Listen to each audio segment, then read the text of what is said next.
All right, guys, we are here for burger review. I like it. My phone just starts ringing as soon as I come on. Brewer's Kitchen. This is Jenny Vergara, contributing editor, Feast Magazine, one of my favorite follows on Twitter. She was kind enough to do this. I was very surprised she did it. Oh, so just thank twist you my again. arm. Twist my arm and make me eat a burger. Eat a burger? Yeah, right. We are, like I said, Brewer's Kitchen, 30-person Gillen? Yes, 30-person right. Gillen. They opened in 2018, according to their sign. You have not been here, right? I have not. You have not. Which is finding a place in the city that you've not been in. I know. You're the local foodie. You're my favorite, like I said, my favorite food follow on Twitter for sure. One of my favorite follows. Also, founder of Test Kitchen. Yes. We'll talk about that in a second. Let's dive in this burger. Okay. Real quick. Okay. Actually, before that, real quick. I know you probably want to eat this. I do. It's warm. I do. Talk about Test Kitchen real quick, because I embarrassingly thought it was new. It is not new. Right. I'll let you tell everybody exactly what it is. Everybody knows I love a good secret bar, secret restaurant, secret menu item, and this sounds right up my alley. So Perfect. So Test Kitchen basically is my underground supper club. I started it about 12 years ago. And basically you just sign up, get on my email list. It's testkitchenkc.com. And once a month in a different location with a different chef, we host a dinner. so cool. It is cool. How'd you come up with the idea?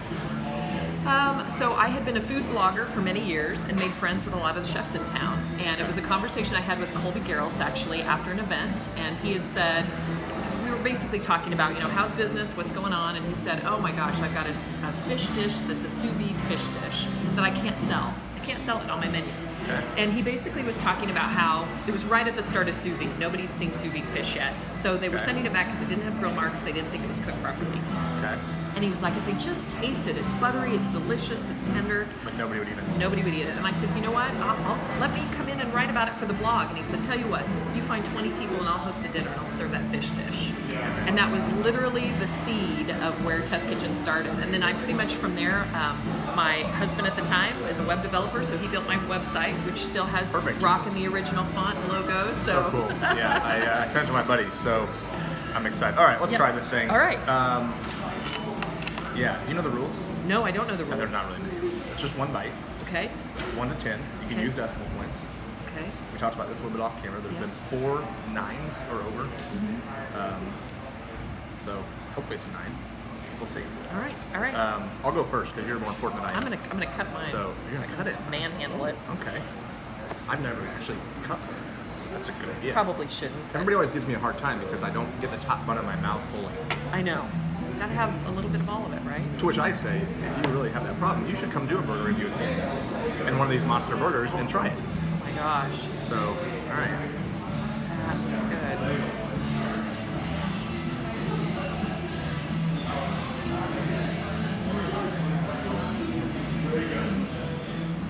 Go ahead. I'm waiting.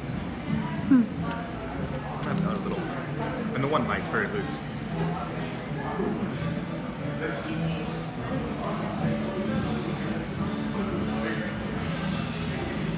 And we got the That's really interesting. drunken cheeseburger. It's a beer ketchup, beer mustard. That's right. And it's actually a beer burger, I believe, right? Right. Maybe I should get this right. I'm gonna reach over you. Sorry. So that's okay. Terribly Trying to impolite. get ketchup all over. House beer burger. Yeah. Beer ketchup, beer mustard, toasted Kaiser bun, classic American cheese, lettuce, tomato, diced onions, not grilled onions, pickles.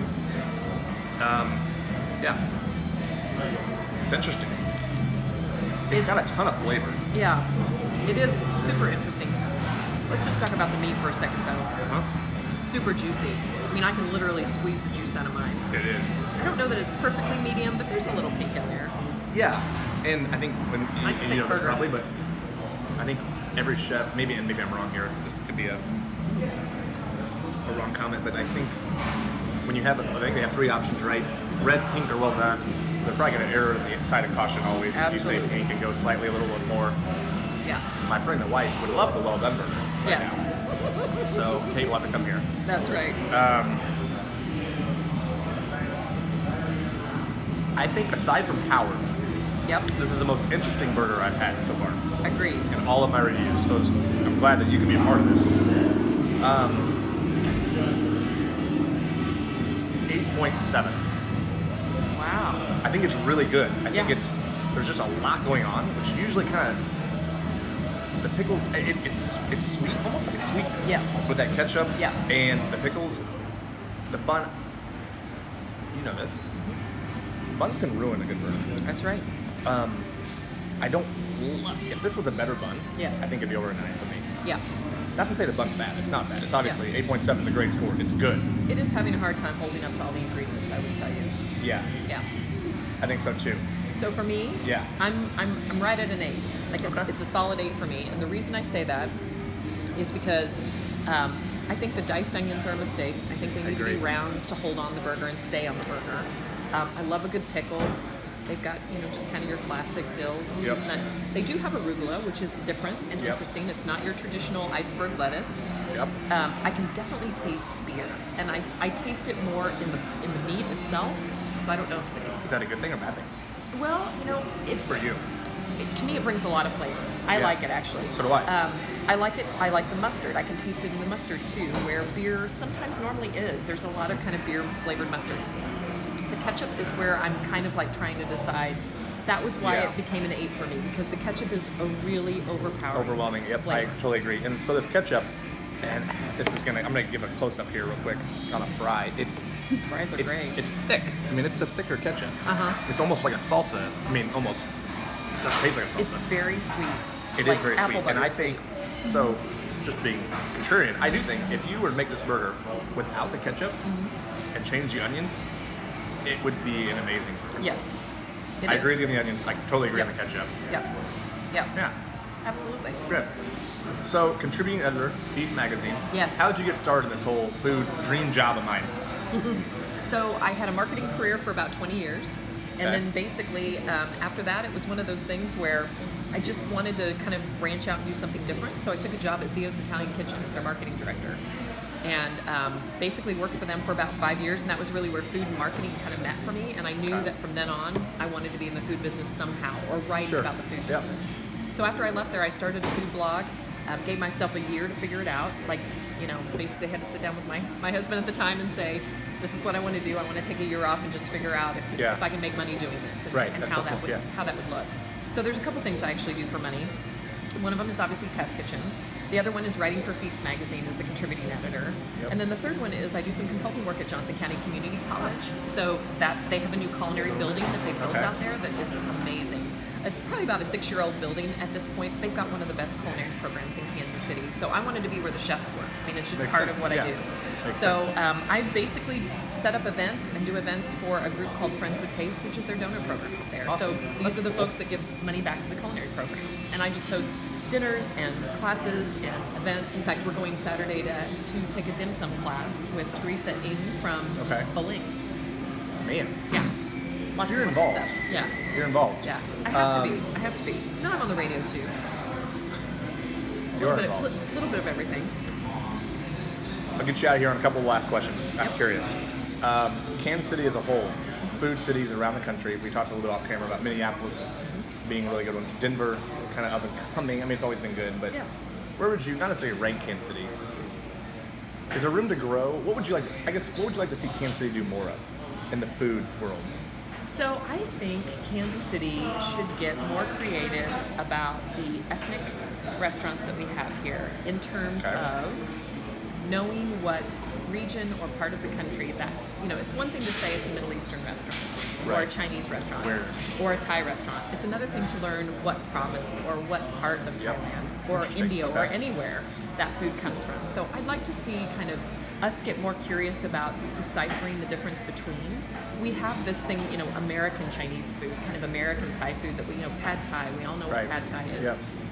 But not all of us realize that there are so many different regions with different dishes. And pad Thai is not served all over Thailand. In fact, I would tell you it's probably an American creation. But interesting. So that's a good answer. I'd like to see more kind of curiosity around ethnic cuisines to kind of grow the richness that we have there. I think we nail it in terms of barbecue. Obviously, we have our own style. Steakhouses, we're known for our beef, so that makes total sense. And we were even talking like burgers. There's kind of like a Kansas City, we either have a monster burger, or you have, and you didn't name this the Lacey burger. It's such a great name. The Lace burger. Yeah, just kind of the thins, pressed patty burger. Winstead's kind of town topic. Yeah. Yeah. All right, I'll get you out here on this. What's your favorite burger in Kansas City? My favorite burger in Kansas City is a Tin Kitchen. So Weston. Yes, it's in Weston, and they're known for their barbecue, but I'm telling you, their burgers come automatically double decker, like it's 2 patties, and they have a green chili cheeseburger that is amazing. It's nice and tall, thick, a thick, juicy burger, and obviously with 2 patties, you can't. And then a nice little spice from the green chili. It's kind of a Colorado themed burger, I guess. Like green chili would be kind of Colorado. Awesome. Yeah. I am ready to put you on the spot. You don't know I'm gonna do this yet. You told me a little bit of how Test Kitchen works with the chefs. Yep. My next burger review, where should it be? Your next burger review, you probably should go to Hogshead. Hogshead? All right. It's been on the list for a while. Yeah. I've seen pictures. I've heard great things. Yeah. Cool. Anything else you want to talk about? I want to eat this. Yeah, no, I do too. I want to eat this. As always, if you're looking to buy or sell a house, please call me, Remax Heritage. I'm not going to put my number out there right now, but DM me, Twitter, Facebook, wherever this will be, LinkedIn, DM me, email me. Yeah, we'll wrap it up with that. Thanks for doing this. I appreciate it very much. My pleasure. So I've gained a new friend. Absolutely. We've been here an hour and a half before an hour before we even ordered. I think. Yeah. Yeah. So, at least that long. Right. Thank you for doing this, and I'll see you guys next week.